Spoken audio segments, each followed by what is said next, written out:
Hi everyone, Karlee here from Karlee's Kupcakes. I am back finally from the dead, well, not dead, but Michigan winter. I am excited today to be sharing with you my ganache drip recipe on a little cake that I am preparing, so I hope you enjoy. Alright, so what do we need to make our ganache? It's all relatively simple and most of it you've probably already got in your cupboard and fridge at home. So I always use Nestle brand chocolate. I find it's the best quality chocolate. I don't get paid to say that, not yet, but I use it even back in Australia, and then now that I'm here in the US I use it as well. So I'm just using the Premier White Morsels. And then you want to have some heavy whipping cream. I am just using the store-bought brand. Can't really see it there because of the glare. But what you want to do is make sure that your whipping cream has at least 30% fat minimum in there. That's going to make sure that your ganache doesn't separate. Next up, you obviously want to have some color in your ganache because white chocolate ganache by itself is gross.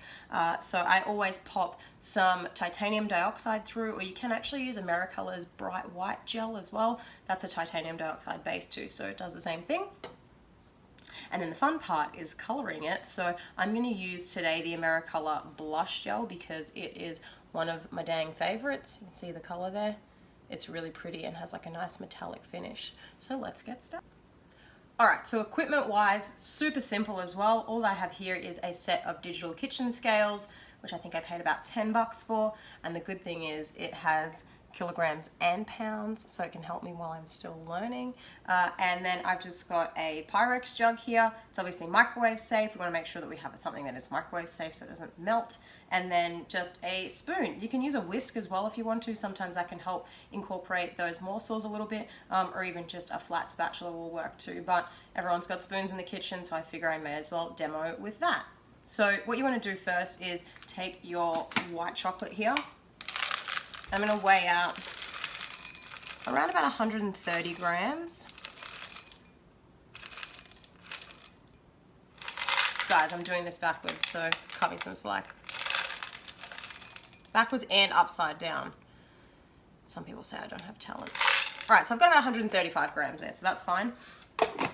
The trick with ganache is getting the consistency right, because we need to make sure that it's thick enough that it's going to drip down the side of our cake, but still runny enough that it's going to drip down the side of our cake. So what I normally do is 3 parts chocolate to 1 part cream. So what that means is however much chocolate you have, divide that by 3, and that's about how much cream you want to have. The beauty with making ganache is too, if it's a little bit too thick, you can add in a bit more cream. If it's a little bit too thin, you can add in a little bit more chocolate. You just want to be careful you don't end up filling up your entire jug though and wasting a bunch of chocolate trying to get the right consistency. You're probably better off just putting that one aside and starting again. So cream wise, I'm going to reset that, so that's going to make that a bit easier for me. There we go. Got my cream in there. So you want to pop that in the microwave for a minute. I've got a 1000-watt microwave, so you obviously want to adjust that accordingly. But because the cream heats up quite quickly, that helps the chocolate to melt as well. And then when we are stirring it at the end, it incorporates nicely. Alright, so now that that's done melting in the microwave for a minute, I'm going to give this a really good stir. Just be careful when you are stirring until it does get combined. You can kind of see there the cream does splash up on the side of the jug a little bit. It has a tendency to fly out. I'm speaking from experience, so be careful.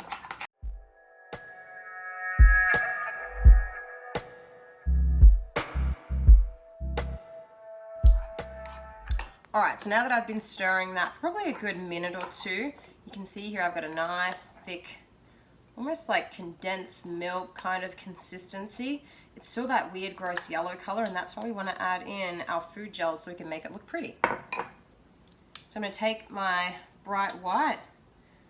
This is a bit of a guesstimation, and you kind of just add it as you need it.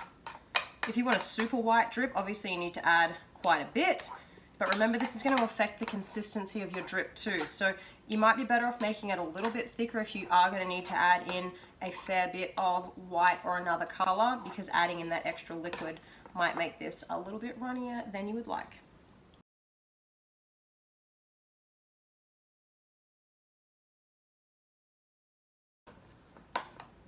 Alright, so you can see there I've added in my white, and that's really changed the color of that now. That looks much better. And now I want to add in some of my blush gel too.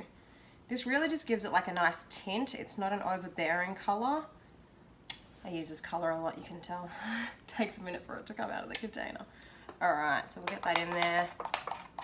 Ooh, it almost gives it like a fun metallic finish as well, which I really love.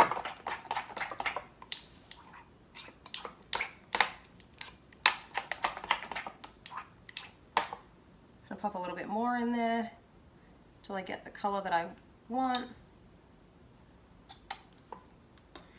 Again, when you're using obviously brighter colors, you really don't have to add much gel at all to get a nice bright dripping ganache. So just practice with it. Obviously just add in a little bit at a time. Once you get more confident with it, you'll know how much gel you need for your drip.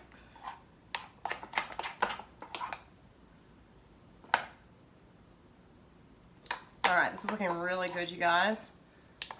See the color there? I'm gonna be dripping it on a cake for you guys so you can see as well. But it's a really nice blush, tanny, sort of fleshy tone, which is gonna look great against my naked iced cake. All right, guys, so I've got my super cute little naked iced cake here that I prepped last night.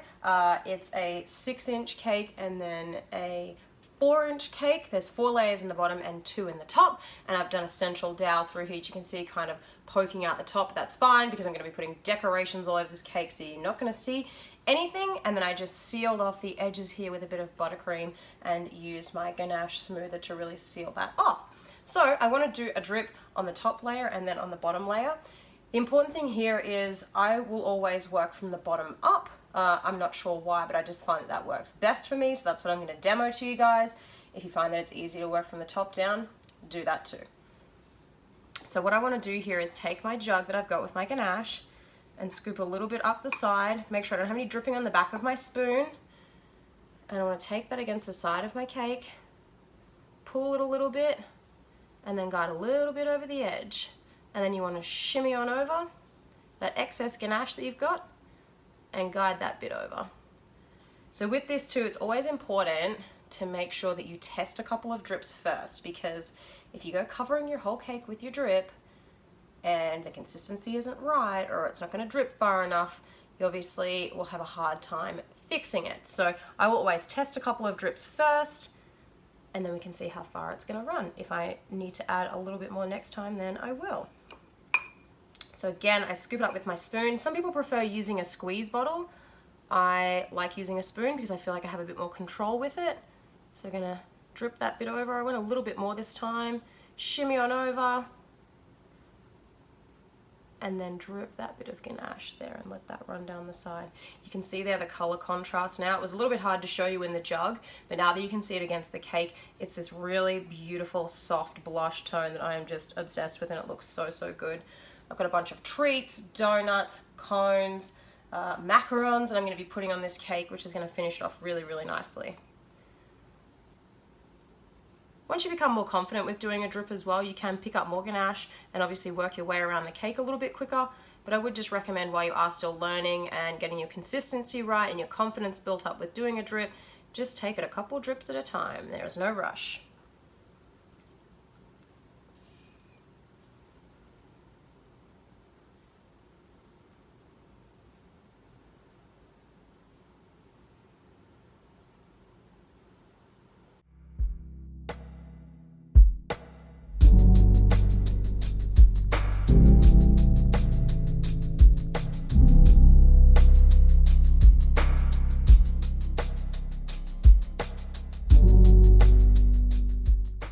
Alright, so I've worked my drip all the way around the bottom tier, and then I'm just finishing up the top tier here.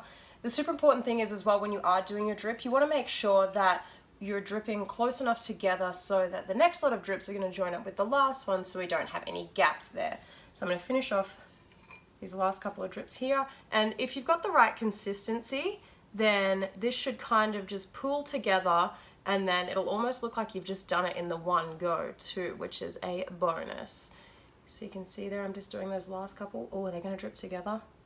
This is why I love using a spoon versus a bottle, because I feel like you just get different finishes on your drip rather than it all looking exactly the same.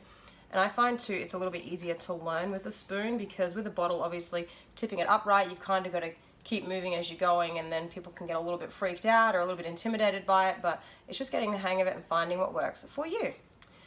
So finish off the top of my cake. You want to obviously pour some ganache at the top here. You don't want to put too much on. You're better off just doing a little bit at a time, just so you can get the center filled in, and just enough that we can join it up with the rest of our drip on the outside. If we put too much, it might end up forcing some of it over the edge, which we obviously do not want. We want to keep it all in the center there and not messing up our existing drip. So you can just kind of smooth that out and guide it around with your spoon as you go. I find popping it in the center and then just gently moving it around the cake so that it'll join up with those edges is the best way to do it.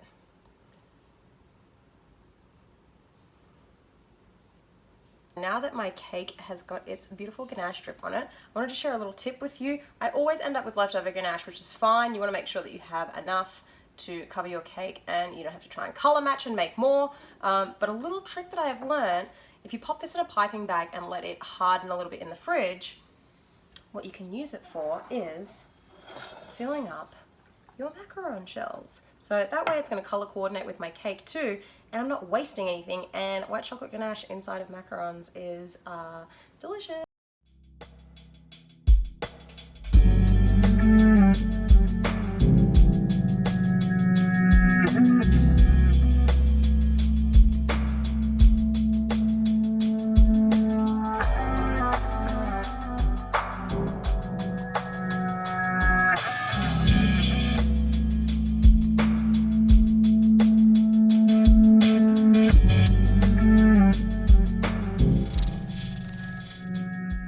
Fun decorating this little guy. I made all of my macarons, my donuts, my cookies, my waffle cones.